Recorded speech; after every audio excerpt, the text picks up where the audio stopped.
Isang masigla at makabuluhang dance fitness activity ang isinagawa ng Philippine National Police Dance Team bilang bahagi ng medical mission ng GMA Kapuso Foundation kaugnay ng pagdiriwang ng Hypertension Awareness Month ngayong Mayo. Ganap na alas 8 ng umaga, Mayo 2 taong kasalukuyan ng pangunahan ng PNP Dance Team sa ilalim ng pangangasiwa ni Police Colonel Luis E. Gisik, Chief ng Community Affairs and Development Division. Idinaos ito sa Evergotesco Mall, Atrium Lower Ground Floor sa Commonwealth, Quezon City. Bahagi ng programa ang palistahan na nag-aalok ng libreng konsultasyon at screening para sa may hypertension at diabetes.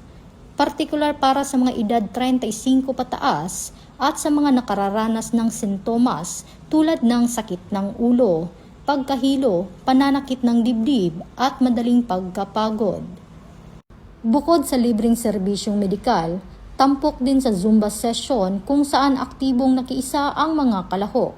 Nagkaroon din ng mga libreng pagkain, giveaways at iba't ibang premyo para sa mga dumalo matapos ang mga aktibidad tulad ng check-ups at health lectures.